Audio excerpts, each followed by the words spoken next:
Hello, my name is Alexis Khan, and this is my presentation on screening tools for cancer. So, cancer is a leading cause of death worldwide, so doing what we can to prevent it is key. One of the best ways to prevent cancer is by screening it early, which can reduce fatality by up to 77%. Early detection also allows for a faster recovery and less chemotherapy, which means less money out of pocket. There are four major cancers that we screen for, which are breast, colon, and cervical and prostate cancer. Breast cancer screening, which starts at the age of 20, cervical cancer, which starts either within 3 years of your first sexual intercourse experience or at the age of 21, and prostate and colon cancer screening starts at the age of 50. However, these are all just guidelines, and the start times may be affected if you're determined at a high risk. This figure represents the four screening methods I mentioned, along with lung cancer, which is another major cancer that we screen. The figure depicts the different tests that we use for different kinds of cancers and goes into what you expect for each test. Alright, so I'm going to analyze the current situation right now. And the situation is that the problem with cancer screening aren't the tests themselves, as screening has been around for nearly a century. Mammograms were first used in the 1950s and have decreased breast cancer deaths by about 2.3% every year. This is amazing because at the start, thousands of women were dying from breast cancer and we had no way of stopping it. This resulted in the creation of the Susan G. Komen Foundation, which was founded in 1982 by Susan G. Komen's sister, Nancy Brinker, and a promise to the late victim of breast cancer to stop breast cancer forever. The foundation has now been a staple ever since in helping victims and survivors of breast cancer. Now moving on to colon cancer. Colonoscopies were first performed in 1969 and now have become a part of the healthcare system for those over the age of 50. This is very important. After the age of 50, people are normally recommended to get a colonoscopy at least once a year. Now for prostate cancer. Prostate cancer and cervical cancer kind of have a routine screening now, which is our pap smears and prostate exams, which have kind of become routine in either annual physicals or just regularly doctor visits. Alright, so we're moving on to weaknesses and opportunities. So, I think one of the key weaknesses for cancer screenings is that the cost is just not very affordable, and a lot of people in the low and middle income communities can't really afford cancer screening or the chemotherapy that comes after the screening. A lot of less fortunate countries make up a majority of cancer deaths in the world because they cannot afford the screening or the chemotherapy after diagnosis.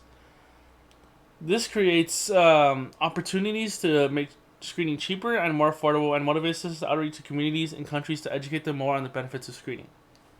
So, as previously stated, one of the main issues of cancer screening and care is that it's not as accessible to lower and middle income communities, which results in them making up 70% of cancer deaths. Aside from the cost of screening tests being an issue, there's also an inaccuracy in some of the tests, providing false positives and negatives, both which create a bigger problem. Alright, false positives instill fear in people and cause other health problems such as mental health disorders.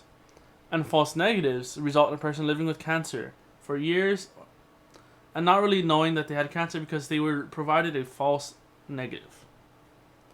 Although there isn't a permanent solution to cancer, we do know how to remove it from the body and stop it from going back. However, cancer is still the leading cause of death, which just means that we have a lot more work to do.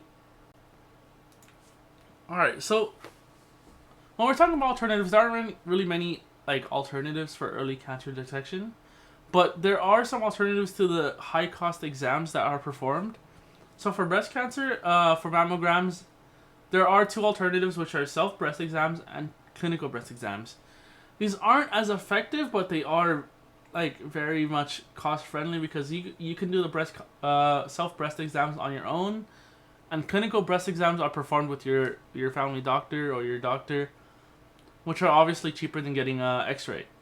There isn't truly an alternative for cervical cancer, but the HPV shot kind of acts as a preventative and basically makes cervical cancer non-existent.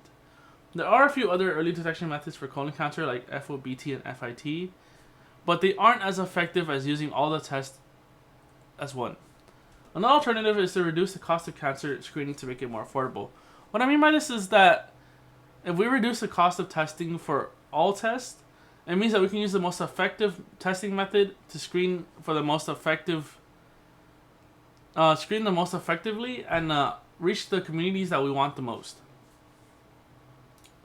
So, some recommendations I have: not only make all types of screening like a regular part of our healthcare system, but also reduce the cost of screening. What I mean by this is kind of just move all these tests that we kind of recommend and make it a part of our yearly annual checkup. And reducing the cost of screening, as I mentioned before, would just allow everyone to have an easier access to the cancer screening. An alternative to this is to allow everyone with health care, so like Medicare, Medi-Cal, to be screened at least once a year. Because currently, Medicare only provides free testing once every 2 years. Unless you're at high risk. I believe that just because you're not at high risk, you should still be able to get cancer screenings every year. My action plan. I believe that we should increase the testing to once a year for all members of the American healthcare system. Increasing workshops and outreaching to communities that may not know about early preventatives on cancer would help a lot of the communities that currently don't go and search for these things because they don't know they exist. One of my goals is by 2025, I want to increase the outreach to low-income communities and low-income countries because a lot of those countries don't have the resources to screen for cancer. By 2030, I want to lower the cost of cancer screenings by at least 50%, which will allow accessibility in low-income communities and middle-income communities, and kind of motivate regular screenings. Alright, so to my opinion, in my personal experience, both my grandmas have had breast cancer, but luckily for them, they had early detection and were able to go through chemotherapy. However, without my parents' support, I don't think chemotherapy would have been affordable and achievable. What I mean by this is that my grandparents weren't exactly working anymore. They were retired, so they didn't have the income to kind of just go to chemotherapy, pay for all the screening and stuff. And in addition to this, they didn't have like a ride. A lot of these centers aren't very close to senior homes, and it's just very not accessible. And then another very unfortunate situation is that a good friend of mine in high school during his senior year lost his mother to cancer. She was perfectly healthy and was one of the happiest people I'd ever known. She was a very energetic person, but little did we know she had cancer. But no one knew because we didn't know how to identify it.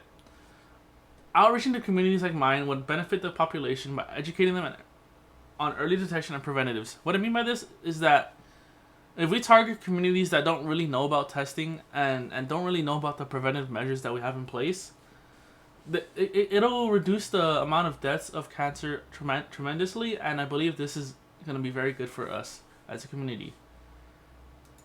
And so overall, I believe that cancer screening is a positive thing, but I believe that it has a long way to go from being to be perfect.